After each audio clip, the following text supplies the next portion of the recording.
आज का हमारा अध्याय है सर्वनाम।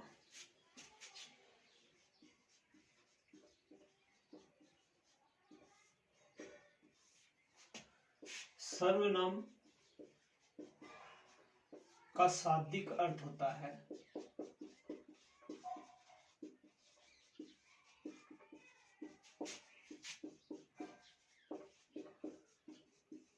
सबका नाम।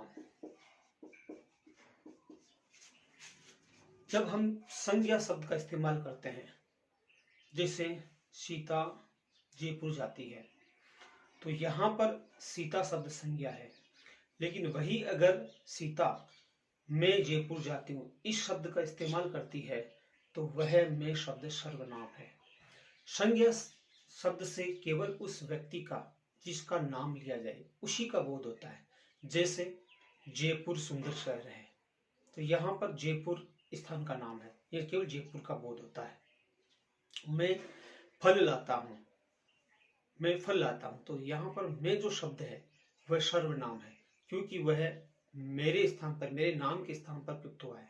इस तरह से हम इसकी जो परिभाषा इस तरह से व्यक्त कर सकते हैं कि संज्ञा के स्थान पर प्रयुक्त होने वाले शब्दों को सर्वनाम शब्द कहा जाता है। जहां संज्ञा से केवल एक व्यक्ति विशेष का, स्थान विशेष का बोध होता है, वहीं सर्वनाम शब्द से उन तमाम व्यक्तियों, स्थानों का बोध होता है जिसके लिए वे सर्वनाम शब्द इस्तेमाल होता है। मैंने जैसा कि आपको उदाहरण बताया, जैसे सीता जयपुर जाती है, तो यहाँ पर सीता शब्द केवल और केवल सीता के लिए, जो कि संज्ञा शब्द है, उसके लिए इस्तेमाल हुआ है। लेकिन उसकी जगह सीता, गीता, मीता, श्याम, राम, यह अगर वाक्य में मैं जयपुर जाता हूँ, मैं जयपुर जाती हूँ का इस्तेमाल करते हैं, तो यह मैं शब्द सबके लिए प्रयुक्त हुआ है।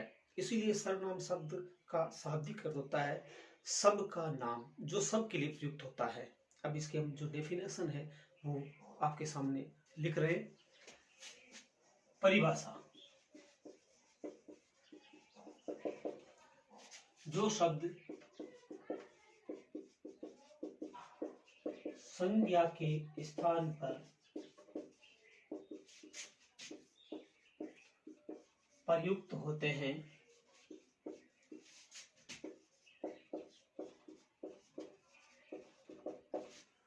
उन्हें सर्वनाम कहा जाता है।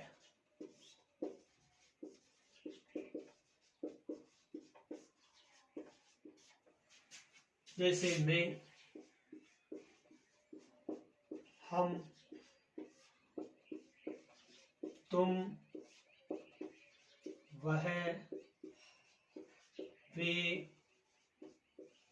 कौन इत्यादि।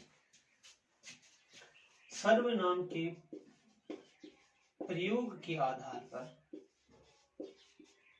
6 भेद है।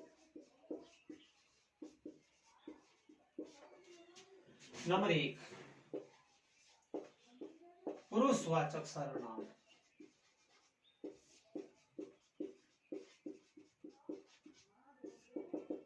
जिन सर्वनाम शब्दों का प्रयोग किसी व्यक्ति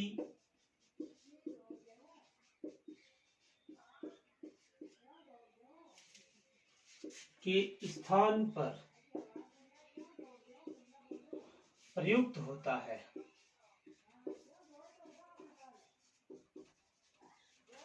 यहाँ व्यक्ति से संबंध स्त्री या पुरुष दोनों से है, किसी व्यक्ति के स्थान पर प्रयुक्त होता है, उसे पुरुषवाचक सर्वनाम कहा जाता है। वो पुरुषवाचक सर्वनाम कहलाते हैं।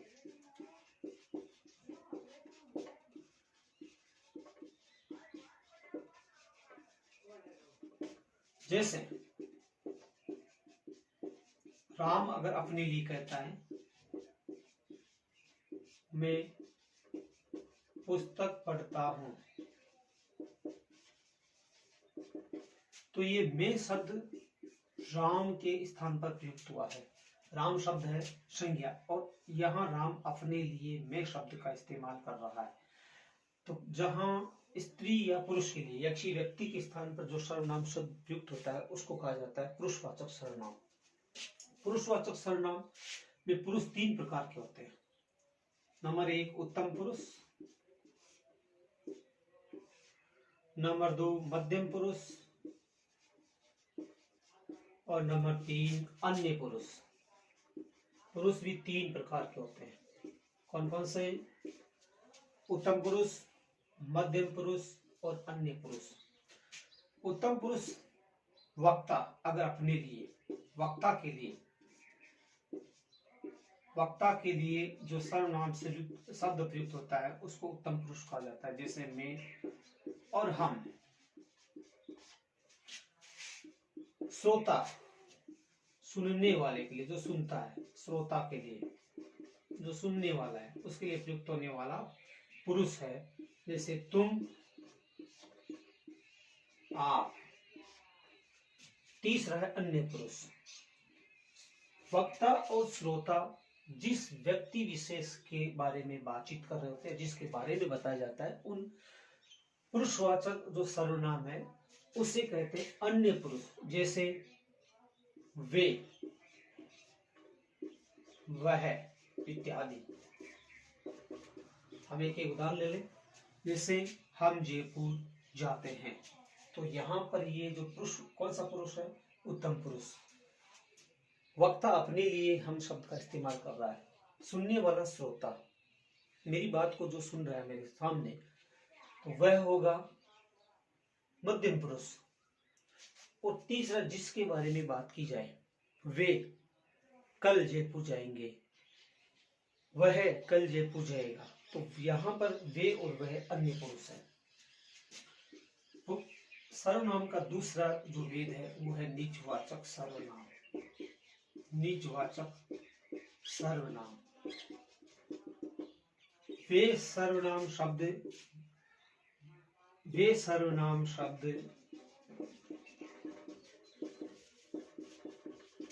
जो कर्ता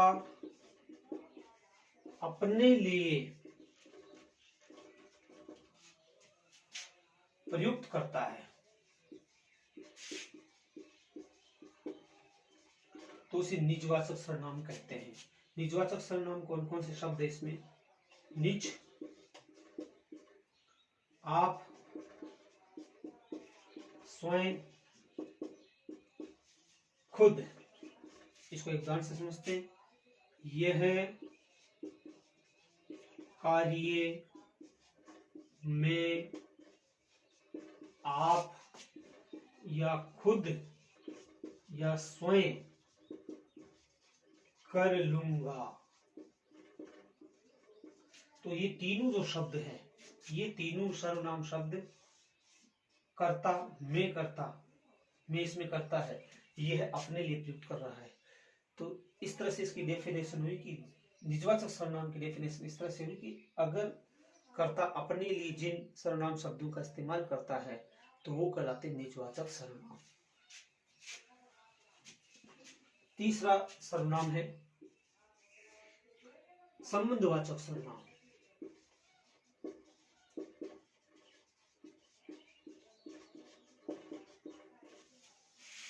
वे सर्वनाम शब्द जो दो शब्दों या वाक्यों के संबंध को स्पष्ट करते हैं उनको कहा जाता है संबंधवाचक सर्वनाम।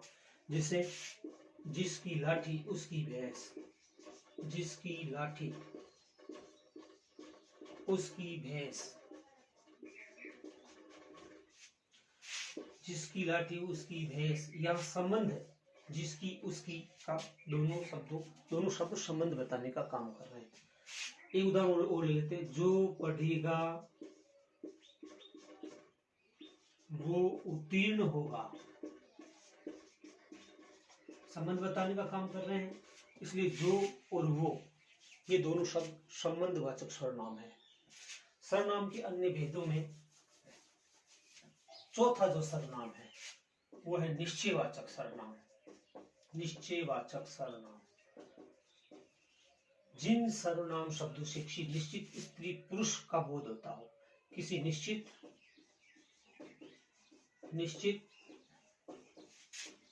व्यक्ति, वस्तु या स्थान का बोध होता हो, उन्हें कहा जाता है निश्चयवाचक सर्वनाम। जैसे यह और वह दो, ये दोनों निश्चयवाचक सर्वनाम है। पास की वस्तु के लिए यह सर्वनाम शब्द का इस्तेमाल होता है और दूर की वस्तु के लिए वह सर्वनाम शब्द का इस्तेमाल होता है। उदाहरण से इसको हम स्पष्ट करते हैं। यह मेरी घड़ी है, वह उसकी पुस्तक है। तो यह और वह दोनों निश्चयवाचक सर्वनाम है। यह मेरी घड़ी है, निश्चित है। वह उसकी पुस्तक है, इसका निश्चय है। पास की वस्तु के लिए यह सर्वनाम शब्द का इस्तेमाल होगा और दूर की वस्तु के लिए वह सर्वनाम शब्द का इस्तेमाल होगा। पांचवा जो है वो है अनिश्चयवाचक सर्वनाम। पांचवा जो सर्वनाम है वो है अनिश्चयवाचक सर्वनाम। पांचवा सर्वनाम है अनिश्चयवाचक सर्वनाम।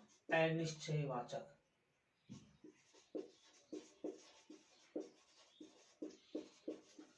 जिन सर्वनाम शब्दों से किसी निश्चित व्यक्ति, वस्तु या स्थान का बोध नहीं होता, जिन सर्वनाम शब्दों से किसी निश्चित व्यक्ति, वस्तु या स्थान का बोध नहीं होता, उनको कहा जाता है अनिश्चयवाचक सर्वनाम। अनिश्चयवाचक सर्वनाम दो है, कोई और कुछ।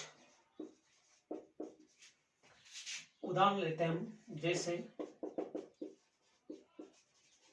कोई आ रहा है।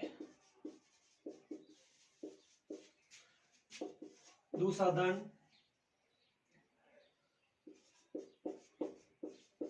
मेरे लिए कुछ खाने के लिए लाओ। तो यहां पर ये दो शब्द, कोई और कुछ, अनिश्चयवाचक सर्वनाम है। कोई आ रहा है, इससे निश्चित नहीं हो पा रहा है कि कौन आ रहा है। राम आ रहा है, श्याम आ रहा है, सीता आ रही है, गीता आ रही है, या गाय आ रही है, भैंस बकरी क्या आ रही है, इसका निश्चय नहीं हो पा रहा है।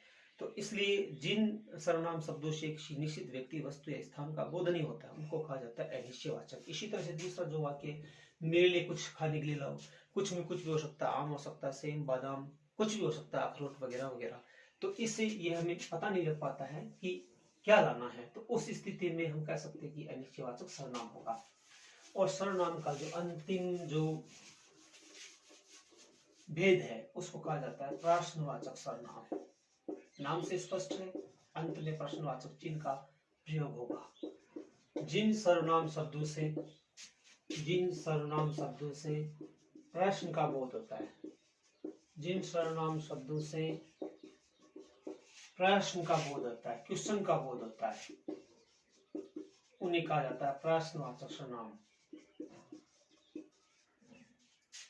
और अंत में याद रखिए, इसमें प्रश्नवाचक चिन्ह इस्तेमाल होगा। क्या,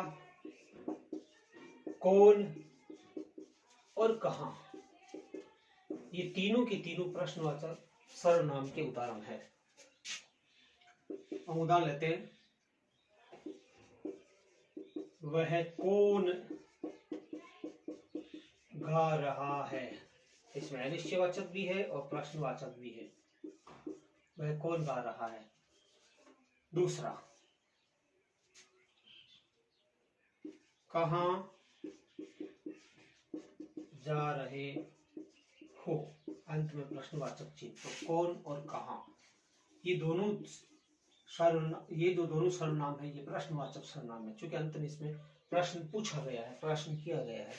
तो इस तरह से सर्वनाम के 6 भेद है। पुरुषवाचक सर्वनाम, जिसे स्त्री या पुरुष जाति का बोध होता है, ये कौन कौन से हैं।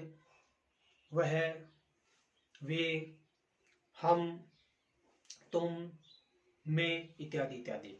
निजवाचक सर्वनाम, जिन सर्वनाम शब्दों से कर्ता अपने लिए जिन सर्वनाम शब्द का प्रयोग करता है, जैसे मैं अपने आप कार्य कर लूंगा, तो आप शब्द इसमें आया। मैं स्वयं पढ़ लूंगा, स्वयं इसमें आया। मैं खुद यह कार्य कर लूंगा, खुद शब्द आया, कर्ता अपने लिए इस्तेमाल कर रहा है, इसलिए यहाँ पर होगा निजवाचक सर्वनाम। निज का मतलब होता है सेल्फ, अपने लिए, खुद के लिए। तीसरा जो सर्वनाम है संबंधवाचक सर्वनाम, जिन सर्वनाम शब्दों से दो वाक्यों या शब्दों के बीच में संबंध का बोध होता है, तो उनको कहा जाता है संबंधवाचक सर्वनाम। जिसे मैंने आपको उदाहरण में बताया, जिसकी लाठी उसकी भैंस, जिसकी उसकी, यह संज्ञा के स्थान प्रयुक्त होने वाले शब्द हैं, लेकिन दो वाक्यों के बीच में या शब्दों के बीच में संगत जो संबंध है उस संबंध को दर्शा रहे, इसलिए संबंधवाचक सर्वनाम होगा। जो सो, जिसका, जिसकी, उसका, उसकी। तीसरा जो सर्वनाम है वह निश्चयवाचक सर्वनाम। नाम से स्पष्ट है, जिन सर्वनाम शब्दों से किसी निश्चित व्यक्ति, वस्तु या स्थान का बोध होता है उसे कहा जाता है निश्चयवाचक सर्वनाम। निश्चयवाचक सर्वनाम का आपको मैंने उदाहरण बताया। अगर पास की वस्तु है तो यह निश्चयवाचक सर्वनाम होगा, और दूर की वस्तु है तो वह निश्चयवाचक सर्वनाम होगा। तीसरा पांचवा अनिश्चयवाचक सर्वनाम शब्द। नाम से स्पष्ट है, अनिश्चितता का बोध रहता है। इसकी परिभाषा, जिन सर्वनाम शब्दों से किसी अनिश्चित व्यक्ति, वस्तु या स्थान का बोध होता है उसे कहा जाता है अनिश्चयवाचक सर्वनाम। ठीक है, जैसे कोई और कुछ।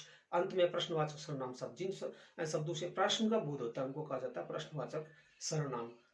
कहाँ, कौन, क्या इत्यादि। नमस्ते।